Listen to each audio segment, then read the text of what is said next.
어제 봤던 컨텐츠 오늘 새로 올라왔길래 보고 있는데요. 아, 머리카락이 그렇게 막 빠진 건 아니에요, 그래도. Originally used the term. The term anthropic itself, though, which means anthropos, the Greek word for man, was, I think, also very unfortunate because it's really nothing to do with the presence of human beings in particular. It's 인간의 인식으로 우주를 인식한다는 거는 굉장히 불행하다고 하시네요. 아침에 잠깐 브라이언 그린 과학자가 하시는 걸 봤는데 그것도 설명할 거예요. 우주가 2억 광년? 2억 광년이면 빛이 태양계 한 바퀴 도는 그런 시간이죠. 2억 광년 전은 아마 인류가 등장하기 전 그런 원시 우주라고 추측이 되는데, 물론 제가 지식이 그렇게 정확하지 않을 수도 있어요. 근데 그 빛이 따라가는 거는 어려운 일이 아닌데, 왜냐면 화석이라든지 여러 지질학적인 증거들이 많으니까요. 하다못해 우주에도 이런 퇴적층이 있어서 우주 암흑 물질 그런 것들도 시간에 따라서 온도감이 달라요.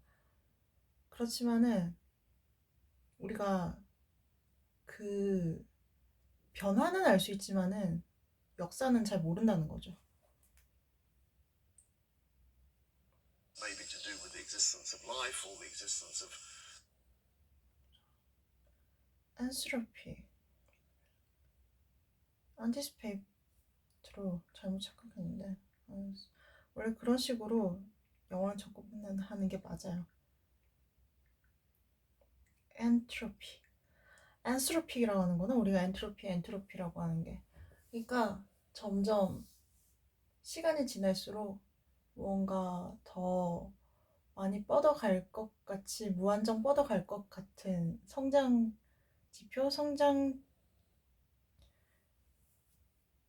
기세가 이렇게 갑자기 어느 방향으로 갈지 굉장히 곱게 뻗어갈 줄 알았는데 불확실해진다 이거죠.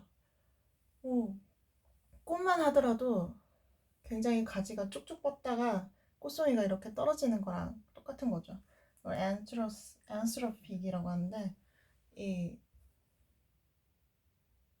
열역학 법칙이라고 해요. 그런 거. 이 열역학 법칙의 원칙. to do with the existence of life or the existence of complexity, but I don't think it's anything to do with individual people.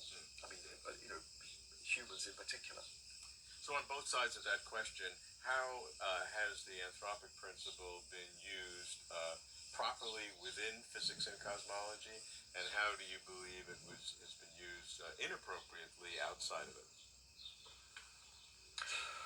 Well, this really goes back to the question of what is your interpretation of the end. 그러니까 이게 뭐냐면은, 관성의 법칙은 우리가 수학 공식으로 알 수 있어요. 뉴턴의 제2 물리학 법칙.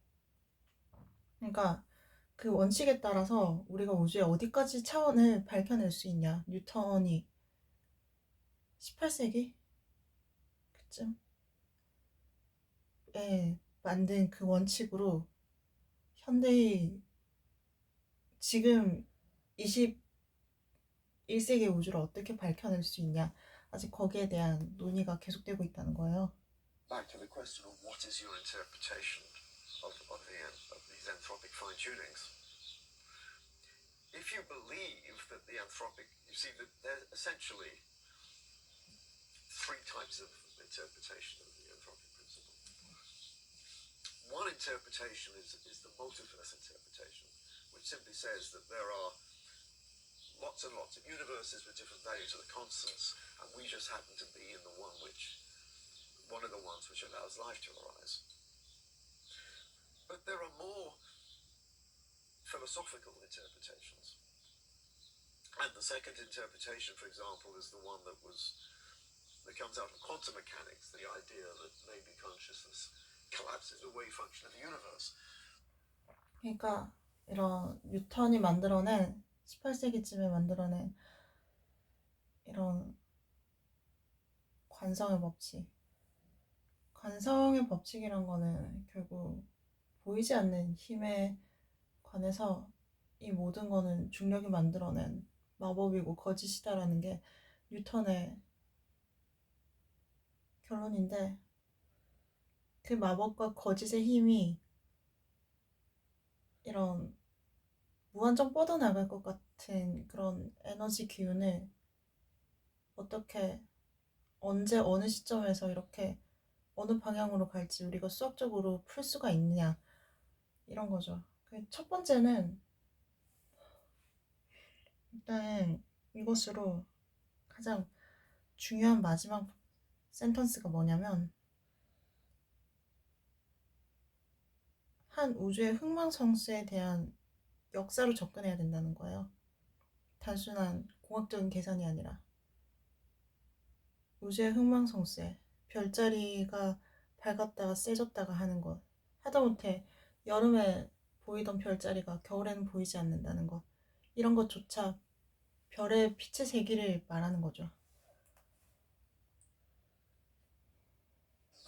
And I think it was Wheeler who first suggested, well, maybe you have the Big Bang and the universe evolves into consciousness, into brains, which then reflect back on the Big Bang, and you sort of get a closed circuit, and the universe comes into existence. And the idea was that, in some sense, the consciousness itself was bringing the universe into existence. Well, most physicists also regarded that as far too metaphysical. It's based on the idea of consciousness collapses the wave function, which is self-content. 우리가 자꾸 빅뱅 실험, 즉 우주가 뭘 버벅거렸어. 우주가 어쩌다 우주라고. 우주 천년종. 제가 피부 알비노 여러 가지 질환이 있으니까 그런 무의식적인 실수를 했을 수도 있는데, 저는 항상 피부에 그런 어떤 폭발적인 걸 느끼긴 해요. 사담이긴 하지만. 이런 우주가 폭발한다는 거를 우리는 우주가 팽창하는 것, 이걸 우주의 탄생이라고 생각한과 동시에 사람은 이 우주의 팽창을 가지고 만든 게 오펜하이머라는 거죠. 나가사키에. 그걸 잊지 말아야 된다는 거죠. 그게 일본 탄생의 시작도 아니고 일본 제국주의를 꺾어버린 시작도 아니고, 어떤 가치 판단은 분명히 이 우주의 법칙을 가지고 나가사키 하나를 없애버린 것에 대해서 그렇게 큰 죄책감을 가져야 되나, 그런 문제도 있죠. But the third explanation, of course, goes even beyond that and says, well, the reason the universe is fine-tuned is because there is a fine-tuner, which some people might want to call God. And so you have this idea that maybe there is like there's a parameter space where all the physical constants exist, and in some sense God had to use a pin to choose the values which would allow life to eventually arise.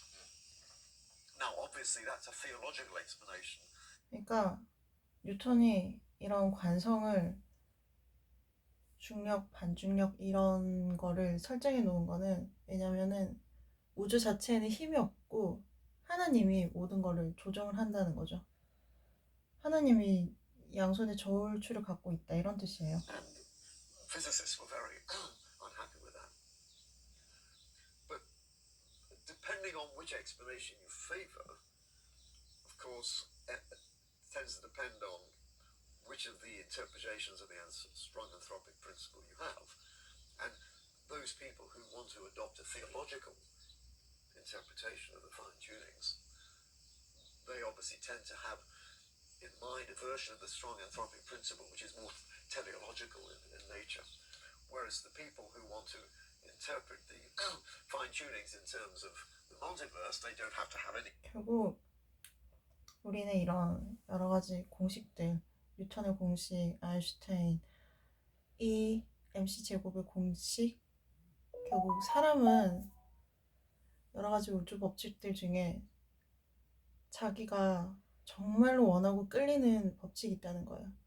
그거 우리는 어떤 법칙에 끌리는지, 즉 뉴턴의 법칙이냐, 아인슈타인의 이런 빛의 제곱이냐, 빛으로 가느냐 아니면 그냥 관성의 힘으로 가느냐, 다 관심사들이 다르다는 걸 모두 존중해야 된다. 마지막 마무리는 이렇습니다.